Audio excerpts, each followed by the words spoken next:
And so we thank everybody for their kind patience while I've been going through. So here's the problem, Brian. Let's let the people in on it. We've said for the past couple of shows that we've been having internet issues again here at the castle. And there's something the matter with the Skype connection, the magical audio situation through where we record these fine programs.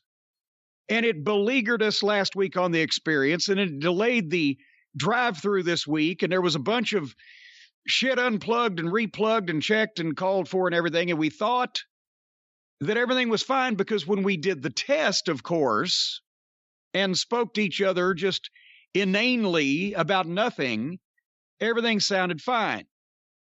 Because it's an intermittent problem. There's a ghost, a specter, a spook, a goblin, an apparition, a manifestation somewhere in this fucking house with the internet. Like your old Memphis tapes, like ghosts. A ghost in the machine. Because I believe I've mentioned this when I've cussed the internet before, but over the past, I have had a computer since 2009, right? Stace had one before, but I didn't care whether it worked or not because I didn't have to deal with it. And it seemed to work. But when I got one added, when I launched the original JimCornette.com and had to start doing email and all that stuff, 2009, it's been 12 years of misery. We have had 3 different cable companies now. They keep getting bought out by somebody else. We've had multiple people from them come out here. We have had electricians. We have had Geek Squad people. We have had people that built websites. And they have all wired or wired up or installed or uninstalled or put in routers and modems and router modems and models of modems and routers. And I don't even know what I'm fucking talking about. And there's always an issue with the Wi-Fi or the internet or both or whatever the fuck comes into this house. And you know from personal conversation that I've many times said to people, I don't care what it costs. I don't care what you got to do. Fix this shit. Right? I've had a motto that I've lived by all of my life. When something is broke and it doesn't work right, and it's driving me to the verge of violence, I call somebody who's allegedly an expert in the given field of this particular item, and I say, come over here and fix this thing where it works right, and I don't have to call anybody else again, or elsewise I'm going to take a baseball bat to it and break it into pieces or throw it off the fucking deck. If you can make it happen to where I don't have to fucking call anybody else to look at this shit, I will pay you however much money you want. $5,000 in small bills in a brown paper bag, I don't care. And it's always worked, except for the internet.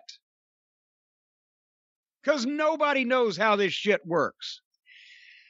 So anyway, we sit down yesterday to record what was going to be a preamble to the catching us up on the AEW Television of the Week, preamble to Full Gear. We had some other miscellaneous topics we were going to discuss, and then we're going to come back for the drive-through with the report on the big, highly acclaimed pay-per-view and all the stuff that went on over the weekend. And we said, we cannot get through 5 minutes of audio. I cannot hear the words that are coming out of your mouth. You constantly break it up. And it's fine on your end. We can record, the recording is fine, whatever. So it's obviously on my end. Now at least Stacy is home. So there can be a test run. What are those tests about the speeds of the thing? What do they call them? An internet speed test. Well, that's pretty appropriate then, isn't it? Well, I didn't know there was such a goddamn thing. I assume that, again, since I've told my cable and internet provider, Spectrum, to give me all the internet they got and I'll pay for it, I assumed I was getting all the internet I'm supposed to get. I'm supposed to have 5 Gs of internet, whatever the fuck that's supposed to mean. So she runs this test and she's talking to you and I got Hotchkiss on the other line and we got all this goddamn communication going on. And apparently I had 200 bytes of download and 13 bytes of upload. And you said that sucked pond water. because you had 900 bytes of upload and 700 bytes of download. And again, you're supposed to be on a wired 5G connection. Yes, whatever that's supposed to mean. But we found out that I ain't getting all my 5Gs. I'm not even getting 2Gs. I don't feel $2,000, much less $5,000. But anyway, so then begins a process. Now, when you call the cable company, of course, they don't know what the fuck to do over the phone, so they're going to send somebody out on Thursday. And then begins another process of changing all these routers and modems. I had a thing up here that's white that blinked, what didn't blink. It had a blue light on it, but now it has a red light on it because it's been unplugged. And I said, well, why was it here in the first place? Because something else was going on then. So anyway, a bunch of shit has been reshuffled. And now, even though I've been doing most of the talking, apparently we've got something that will work for now so that we can record a program and get it to the people who have been so anxiously away. Can you tell that I'm on the verge of a psychotic incident, Brian Last, right now? Yes, I've been able to tell for the last few hours. So anyway, so then what we do is we decide yesterday, which was Saturday, the 13th, how apropos, that by the time all this foisting around and checking of internet and unplugging of cables and rerouting of routers and remoding of motors or modems or whatever the fuck they are had been done, that goddamn now it's the pay-per-view is going to come on in just a few hours. So we will just wait, and early on Sunday morning, we will record a massive edition of this fine podcast that people have become to depend on for their entertainment and their information, their edification, education, and enlightenment. We do a big one, including the pay-per-view. So what I did was, like I always do, Brian, I went to my trusty cable box and my cable remote in my TV room, because even though the internet is a constant source of aggravation, frustration, and apprehension for me, my cable TV always works. That's why I keep it around, because it reminds me of the old days, before we'd all lost our minds and invented all this shit we don't know how to work. And I click on the pay-per-view, and I click on order pay-per-view, and I click on buy pay-per-view, and I click on record pay-per-view. And everything looks fine. And, of course, that pay-per-view came on at 8 o'clock Eastern time on a Saturday night, and as we all know, that thing's going to last for 4 fucking hours, so there's no way that I can watch this thing live in any kind of decent mood after the day I've had. And besides that, as we all know, when I was up the other night to pick Stace up at the airport, that's the first time I've been awake past 10:30 in the evening Eastern time in a very long time, and it makes me grumpy the next day. So I'm going to have me a little bit of dinner. I'm going to go upstairs. I'm going to lay my weary bones down, get a good night's sleep, and approach the pay-per-view the following morning with an open heart and an open mind, and report on the happenings that we're going to record the program immediately afterwards. That was the plan, Brian, was it not? That was indeed the most recent plan as of that moment. As of that moment. But this is a fluid situation. Because about 8:15 or 8:20, I went downstairs in the kitchen to get my milk and cookies before bed. A little warm milk and a white chocolate-covered Oreo, or 5, will make you sleep like a baby. And I glance through the doorway into the TV room, and I see that there's no red light on the DVR going, indicating that this fiasco that I've just purchased for $50 is recording so that I can watch it. And immediately I turn the TV, I turn all the shit on, and they've sold me a black screen. There's nothing going on and nothing's being recorded. I hit the guide, and it says AEW Full Gear Pay-Per-View. Would you like to purchase? Yes, purchase. Record. Gives me a screen. It says for ordering info, press info. I hit info. It gives me the thing. Yes, I want to buy it. Boom, there's the dollar sign. Yes, I want to record it. There's the red light. Boom, gives me a screen, says for ordering info. I'm stuck in a loop again. How do these loops find me? So I'm trying as best I can to spend $50 on a 4-hour journey through hysteria that I wouldn't watch at gunpoint, except there's hundreds of thousands of people not only waiting to hear what I think about it, but that are going to condemn you and me to the fiery pits of hell and say horrible things about our ancestors if we're even late with it. And I'm getting a black screen. So I call you, of course, because why not spread the misery? And I say, hey, I got nothing. What the fuck? And you're watching it on the bleacher seats. You're watching it on the interwebs on your bleacher seats. I was watching it on Bleacher Report. I had it on my computer. I was streaming it onto my TV. It was in the middle of the FTR Lucha Brothers match, and I saw the name on the caller ID, and I said, this can't be good. Because you never call that late. Well, no, because I'm in bed, where most people ought to be at that time of night, for heaven's sake, instead of getting out and causing trouble. Anyway, so I said, it's on the Bleacher Report. Yes, bleacherreport. You said, I'll send you a link to the page where you can order the thing. And I said, fine, I'll order it first thing in the morning, because I'm up at 7 o'clock, because it's daylight around 7 o'clock these parts these days. So I go to bed frustrated again at the thought that I'm going to have to deal with the internet and with Skype, and now I'm going to have to, instead of watching this, did I mention the word marathon? I should dig into my synonyms and antonyms for another word for something that lasts forever.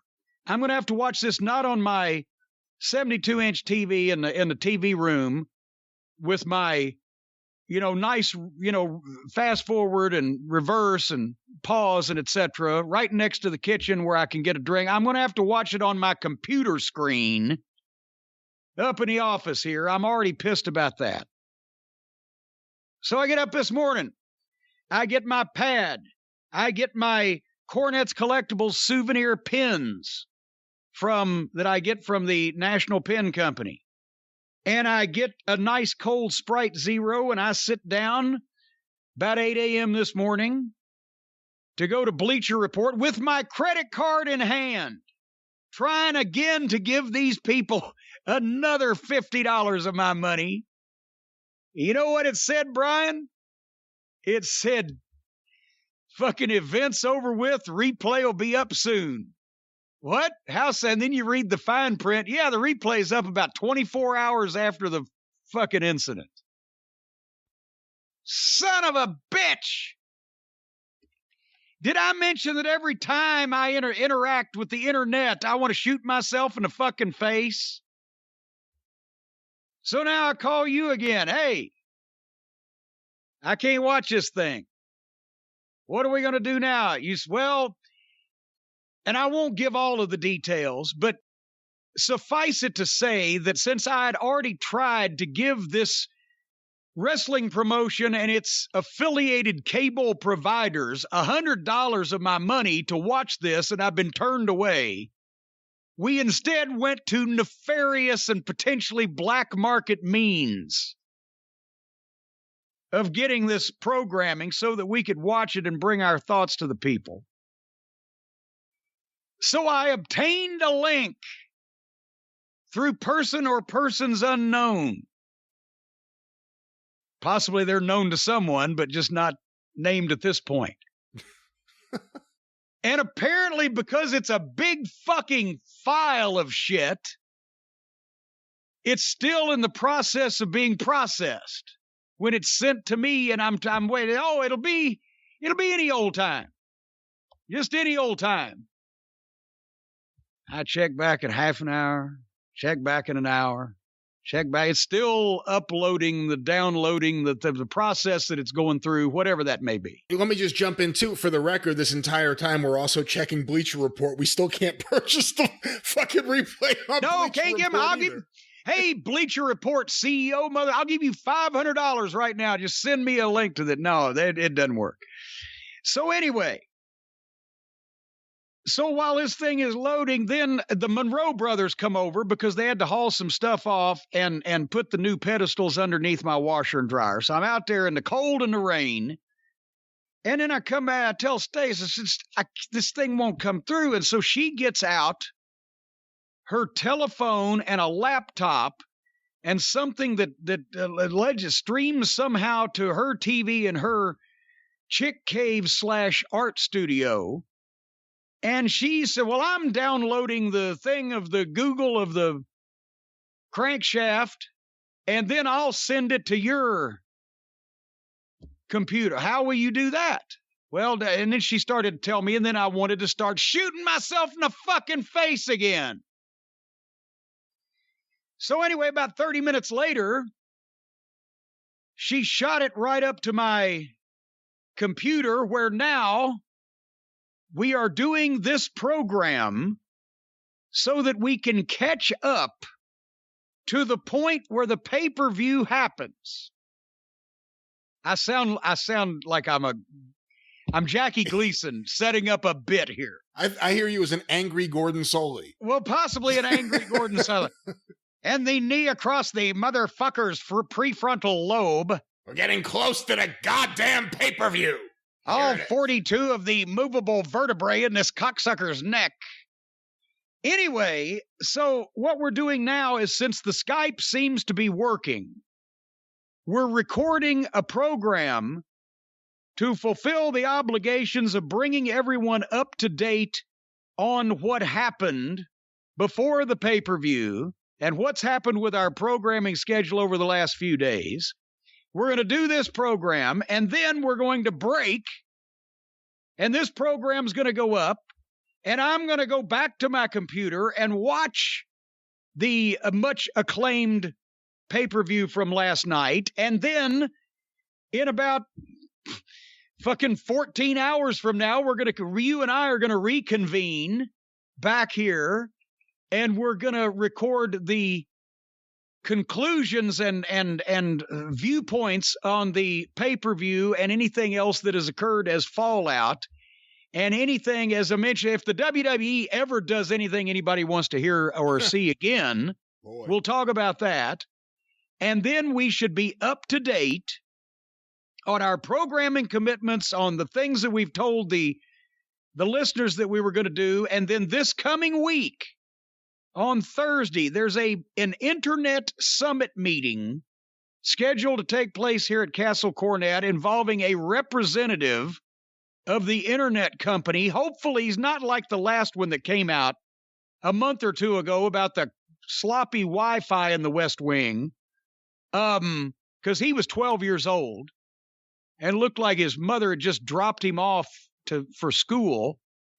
But there's going to be an internet guy out here. Hotchkiss is going to be here on premises to lend his expertise. Stacy's going to be here to show them where, over the years, all of the various people that have monkeyed with this have put in wires and cables and view the equipment and measure the aforesaid signals. And I'm going to be here to dangle a large cash prize in front of this peanut-headed motherfucker they're sending out here if he can possibly fix this so I don't ever have to deal with it ever again. And I'll bonus him if he doesn't tell me how he did it, so that I will not again have the sudden and uncontrollable urge to shoot myself in the fucking face.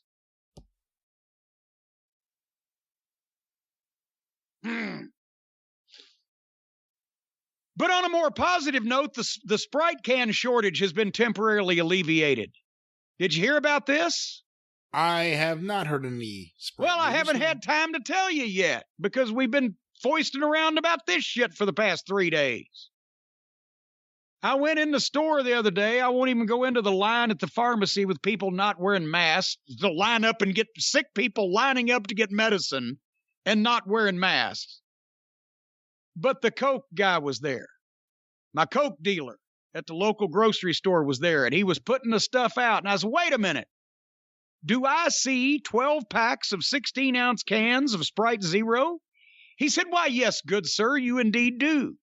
I said, don't bother sliding those onto that shelf. Just set them right here in this cart. And he had 12 packs, and I got them. Plus 4 8-packs of 16-ounce bottles. The plastic bottles. And he said, well, enjoy it while you can, because they may not be here again for a while. What the fuck? Well, it's supply issues. But they've got every other kind of soft drink that they sell in the Coca-Cola line, but just the one that I want. But I got some right now, by God. But I do want to thank Aiden Ortiz, one of the members of the Cult of Cornette, that sent me 2 special double insulated mugs for when I'm living like a savage and have to drink it out of a 2-liter. It'll keep it cold longer without having to put the ice in that dilutes the formula and gives you cat piss. Do you know this guy who sent it to you? Never met him in my life. How do you know it's not lined with poison? It's in a goddamn box from Amazon. He didn't fucking box it up and send it to you. He ordered it for me. I didn't know. I'm looking out for you. Nice little goddamn looking out for note in there from Aiden Ortiz. Hope you enjoy this, but next time you have to live like a savage and drink Sprite out of the 2 liters, it'll keep it cold. It's not like he made these in pottery class and fucking boxed them up himself. What kind of fans do you think we have, Brian? I don't know. We get Can you sent a tell lot I'm of things. just wanting to just be a goddamn complete asshole today and not dwell on any business? I could tell. Or poison, yeah. I feel so frustrated. I feel powerless because I do not understand. Normally, if somebody tells me what's wrong with something, I can understand it. I'm not a doctor, but if somebody said, well, your arteries are clogged up, I can understand that. Or I'm not a mechanic, but if the guy says, well, your thermostat blew a fucking conniption hinge, well, I can fucking understand that. But this shit, they're telling me what might or might not be. I don't even know how this shit works and what's plugged into what. It's all a mystery to me, so it's very frustrating.